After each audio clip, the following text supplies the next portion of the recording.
Welcome to Fearless Thinkers, the BTS podcast. My name is Masami Cookson. I'm excited to share that we have a special guest host today, Ann Wilson, Head of Change and Transformation for BTS North America. On today's show, Ann sits down with Kathryn Clubb, Global Partner and CEO of BTS North America. Kathryn was formerly a managing partner at a large consulting firm where she also focused on strategy-driven and technology-driven transformations. She also worked in private equity and led a medical device company through commercialization. Hey, Ann, so wonderful to be chatting with you today. How are you doing? Hi, Masami. Always great to see you and talk to you. I'm doing very well, thank you. It's bright and sunny in Chicago, but spring hasn't quite found us yet, but otherwise doing quite well. That's awesome. I'm so happy to have you here. Always wonderful to have another female voice on the podcast. Thanks, Masami. You know, there's no shortage of fearless female thinkers at BTS, so I'm excited to have the platform and the opportunity to have the conversation today. Would you share a little bit more about what you and Kathryn covered on the podcast? Yeah, absolutely. So, you know, at BTS, we've believed for a long time that consulting as an industry isn't serving clients well. And the idea that companies deserve more from consultants is really gaining traction. So we really thought that the timing was right for us and for Kathryn especially, given how long she's worked in the industry, to share some of what we've seen and what organizations should be looking out for and what they should expect from a great consulting relationship. Wow, I can't wait to hear more. Let's get into it. Kathryn, welcome to the Fearless Thinkers podcast, or welcome back, I should say. Nice to be here. Thanks, Ann. Kathryn, I want to start today with an obvious question. The topic of our conversation is about what traditional consulting gets wrong and why it's time for a new approach. You are a longtime consultant. You've said quite loudly and publicly that you have three loves in your life: your spouse, Linda, your dogs, and consulting. So the obvious question is, why? Why would you want to go out into the world to talk about what's wrong with something that you care about, obviously, so deeply? Let's start at the beginning. So I feel like I grew up in consulting. And when I found consulting, I was in awe that they would pay you money to do work that was this much fun, helping organizations solve really challenging problems. But over time, I lost faith. And I lost faith because I saw consulting companies in traditional ways creating too much dependency on themselves. I saw them making money doing the same things over and over again because their clients didn't learn how to do it for themselves. I really wondered if there was a different way. Now, don't get me wrong. I believe that there is a place for consultants. Clients need outside perspective. They need to be able to look outside themselves across many companies and industries for ideas about what they can do differently. Clients need that objective mirror to help them see what's no longer obvious to them. And sometimes they need skills that they won't need over the long term, but need for a particular time. So all those situations, to me, a consultant makes sense. But I think that consultants have to be careful, and their clients need to be careful about what gets outsourced to them, right? Clients should not outsource thinking. They should not outsource judgment. They should not outsource accountability for business decisions or leadership. Too often in my strategy consulting days did I see leadership teams who could not actually implement a strategy because they didn't own it, because they didn't build it. It was built by consultants, and the leadership team ran to keep up. And that's not good for anybody. It's quite a compelling value proposition to think about being able to access outside expertise or perspective that you don't have internally and build the internal capability that you need for sustainable growth over the long term. But you mentioned watching consultants help clients solve the same problems over and over again. And isn't that core to the consulting business model, to turn one engagement into the next engagement? How could this possibly be a sustainable approach for consulting firms? I love having long-term clients. The relationships you can build with them become the basis for everything that's possible. You learn how to complement each other's skills and knowledge. You learn how to work together. It's like a marriage. The longer you're in it, the more you know how to have each other's best selves come out, right? So you have a strong foundation and you can stand on the shoulders of the accomplishments that you have. But what I want to make a point on is I don't want to solve the same business problem for a client over and over again. Because if they haven't increased their capability, if they haven't gotten the insights, if they haven't actually solved it, I've failed. And I failed them, right? If they're not better off when we as consultants have helped them finish with a problem, if they're not more skillful, more capable, more confident after that engagement or initiative, we haven't earned our money. And consultants who do that, who do the same thing over and over again, haven't earned their money. So if you have to hire a consultant, you should be hiring them for something that you haven't done with them before, or a new challenge, or a new way of looking, or a new perspective for it, but not the same thing over and over again. Yeah, I guess the argument being if you have to hire a consultant to solve the same problem 3 years later, did they ever even solve it in the first Correct. place? Kathryn, there's a new book out. It's called The Big Con, and it's about how the consulting industry weakens our businesses, infantilizes our governments, and warps our economies. The authors are Mariana Mazzucato and Rosie Collington. It makes some pretty damning claims about the consulting industry or consulting companies actually stunt the clients they purport to serve by denying them the ability to build what they call institutional capabilities. I want to read you a direct quote and then get your reaction. The authors purport the more businesses outsource, the less they know how to do, causing organizations to become hollowed out, stuck in time, and unable to evolve. How would you respond to that claim? The bad news is it's an accurate description of how the industry has actually evolved. In my mind, the good news is it doesn't have to be that way. Companies actually hire consultants for all kinds of services, but it kind of boils down to they need to make a decision and don't know how, or don't have the data, or don't have the perspective needed to make that decision. And then they have to execute, implement, actually make those decisions become real in their daily life of their business. Those are the things that, in my mind, are reasonable things to hire a consultant to do. But you don't actually have to hire somebody to make the decision for you. You should not hire somebody to do your job for you.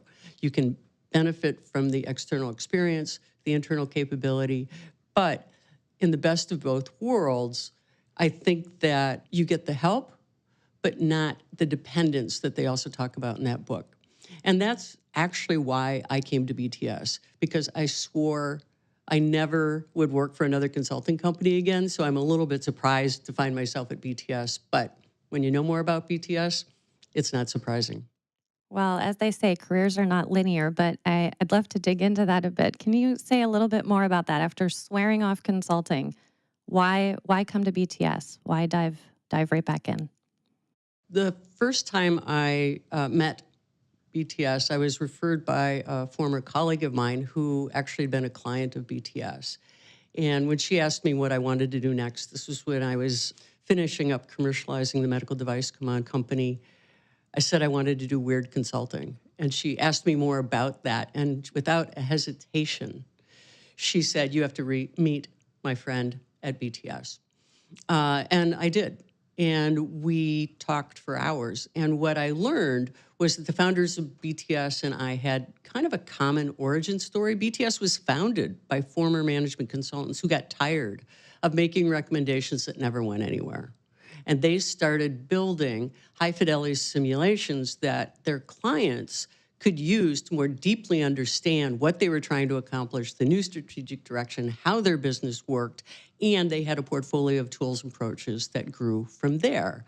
And my background is mostly in strategy and transformational change. And I've often said, you can't tell anybody about the future. But when I saw what BTS had to offer, particularly in the ways of using simulation and modeling and real life to ground new ideas and directions and strategies, it's like, that's what I've been looking for, right? So the thing that I saw possible was, how to create true alignment because people have the experience of it. How do you create true ownership? Because having seen it, people can tweak it, move it, make it be everything they need it to be. By seeing it, you can actually raise your reservations about change or new strategies or risk you're taking in advance and find out that you won't die from them, right? And so they don't fester in an organization and come up later when you weren't really committed to doing it anyway.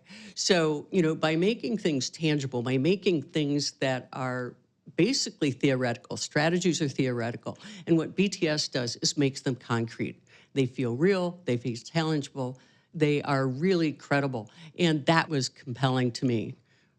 You have often said to me and to clients that a change in information doesn't equal a change in behavior. You actually can't just drop off a strategy or a PowerPoint deck, no matter how glossy and beautiful it is, and expect people to take it up and start making different choices.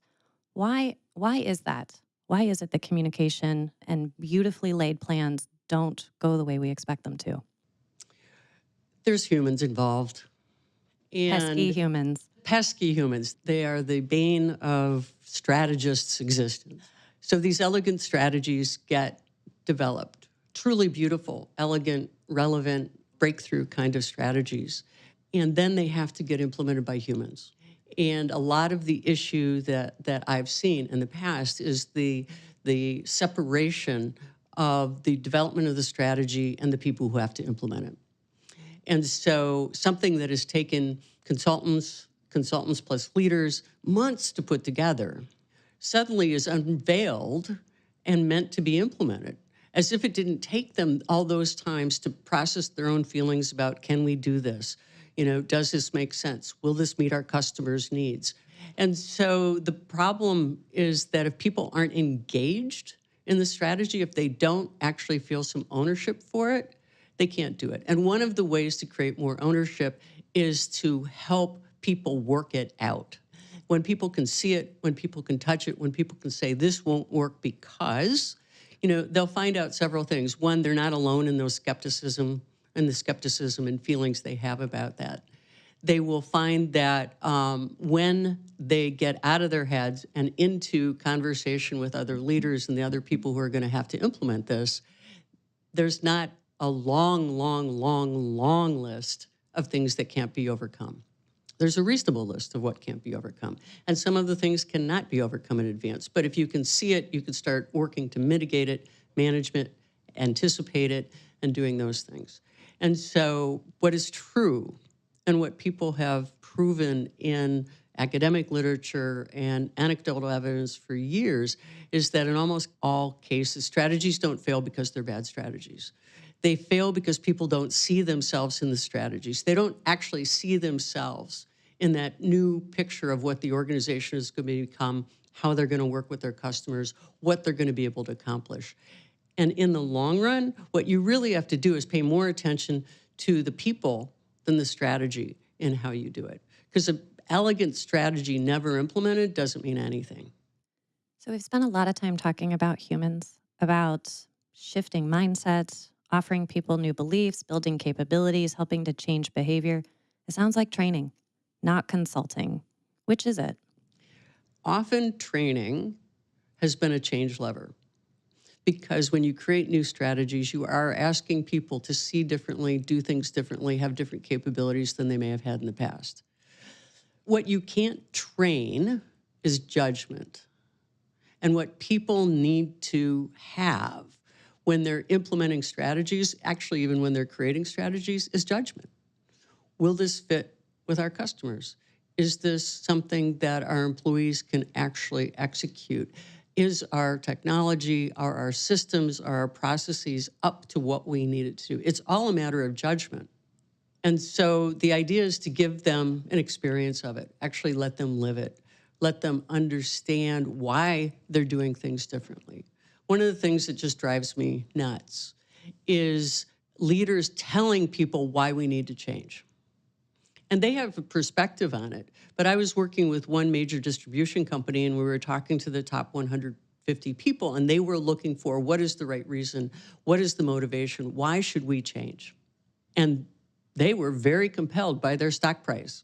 Now, almost all of them held shares in the company, and it may have been a major part of their retirement plans. I don't know.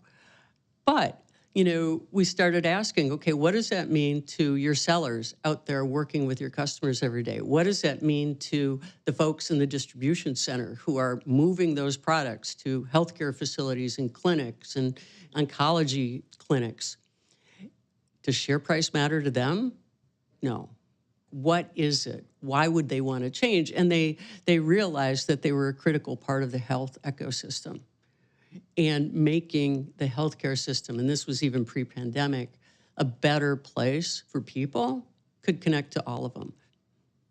Yeah, it occurs to me that the consulting industry or the practice of consulting and helping to guide an organization was sort of founded on three principles. The first was asymmetry of information. I have information that you don't have. Scarcity of talent. I have people who can do the things that your people can't do.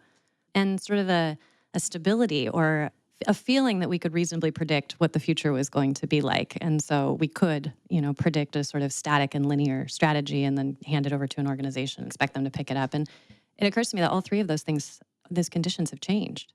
They've completely changed. Even before the pandemic, we were talking about the rapid level of change that people had to operate with and what was required for it.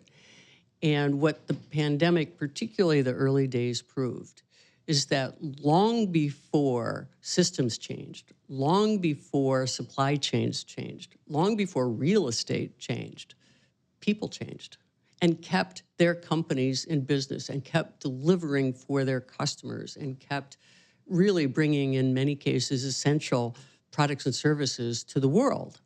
With supply chains and processes and systems and communication flows that weren't never, ever invented for that. What's the most adaptable part of all organizations? People. The most successful organizations that we've worked with see people as the greatest contributor and the greatest asset to designing their future. The bit that's missing is how to effectively create ownership and engagement at scale, because that's a muscle that organizationally we haven't seen. We have now learned how to work virtually. We have technologies and digital capabilities and instantaneous communication that allow us to do things that we've never been done before. And one of the objections that I often run into speaking with clients about getting more and more people engaged is, oh, it's going to take so much time. And it's true. And you have to do it thoughtfully, and you have to figure out what's the right thing to engage people in. All those things are true. But how much time does it take to tell them what to do, to have them not get it, not do it, and then have to tell them again? Telling somebody what to do, telling adults what to do, is not expedient. People don't do what they're told. People do what they see in their best effort to do, what they see in their best interest to do, and you have to engage that. You have to really engage that. What's your take on why there's such disdain for consultants? Minimally, a consultant should not make you feel bad. That's fundamental table stakes. But so many consultants come in, they've got smart MBAs, they've got people who have worked across industries, they get people who get paid a lot of money, and consultants often feel that their job is to give you answers. And that would mean actually telling you something you don't know about a business that you've lived in, worked in, are in on a day-to-day basis for a long period of time. And so it's just a shame, but I know a lot of people who actually just feel they need consultants and actually feel bad having to take those consultants' advice, strategies, execution plans, change, all of those sorts of things. What I think a consultant should do is help people feel smarter and more capable. I actually believe, BTS actually believes, that our clients have, the wisdom, knowledge, and judgment to run their companies. And what we do at a lot of times is help them get out of their own way to create the alignment they need to actually take concerted action. We help them do things they didn't think they could do, but actually upon doing it, see that they can. And so great consultants hold a mutuality mindset. And what that means is, in the best possible way, we are in it together. And we value what our clients bring, and our clients value what we bring because it's different. And together we co-create something that's not possible without it. There's information in what they're frustrated about. There is information and data in what they cannot get done. There's actually great heart in what they aspire to and what they hope for themselves, their employees, and the world. The other thing that consultants are really good at is getting to root causes. When you live in a system, that's just how we do it. You know, some of the things that if you were new would seem a little odd to you, just become part of the wallpaper, right? And so with some of that more objective outside view, we can get to some of those underlying limiting beliefs, mindsets, the way we've always done it, but we come at it from a place of mutuality, curiosity, respect. One thing that I will say is that around the notion of culture, we don't think there's any bad cultures. We think a culture was established unconsciously for very good and valid reasons whenever it happened. And the problem is that times change, and the culture doesn't necessarily evolve as quickly as the needs of the business, the needs of the customers. And so you have to shift it, but it's also become largely unconscious in just how we do things here. And a consultant can help bring that to the light and help clients make their own judgments, make their own choices about how they need to operate in the future to do all those things that they aspire to. So we've covered a lot of ground about why organizations hire consultants, what to look for in a consultant to ensure that you're making a good investment. Do you ever have a moment with a client where you say, this isn't the work of a consultant? You really shouldn't hire a consultant for this. Are there moments when clients shouldn't hire consultants?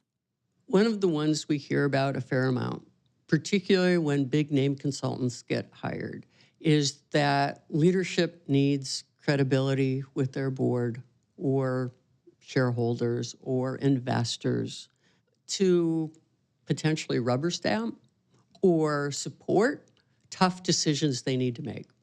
And leadership of companies, management, is a hard job.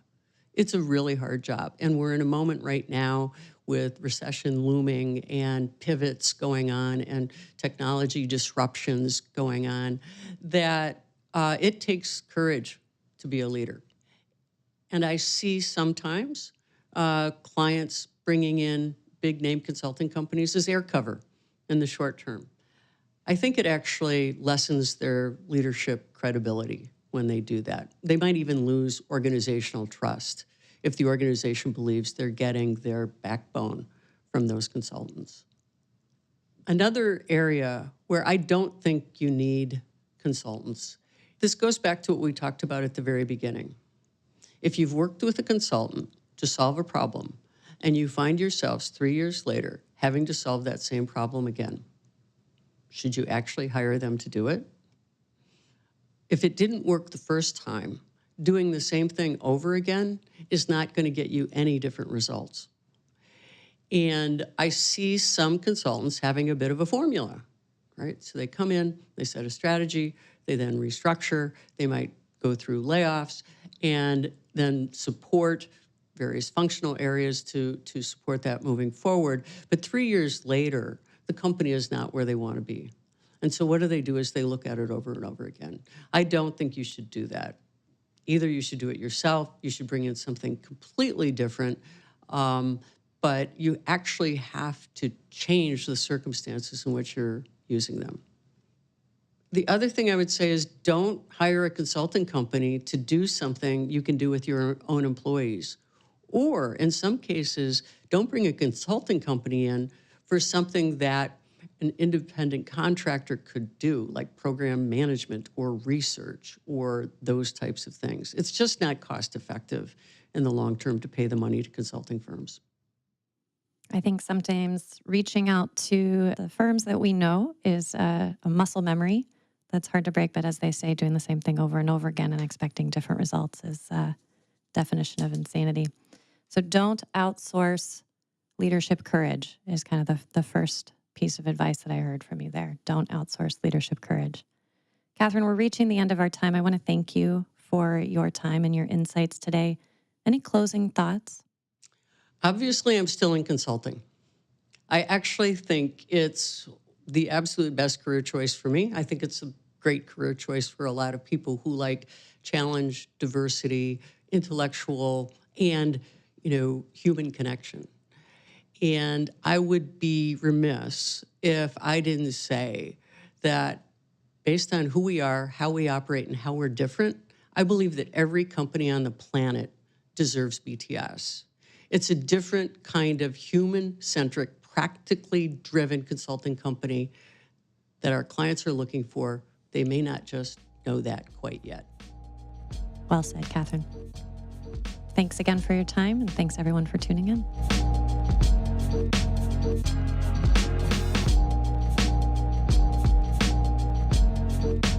If you'd like to stay up to date on the latest from the Fearless Thinkers podcast, please subscribe. Links to all of the relevant content discussed in today's podcast are in the show notes, or you can always reach us at bts.com. Thanks again.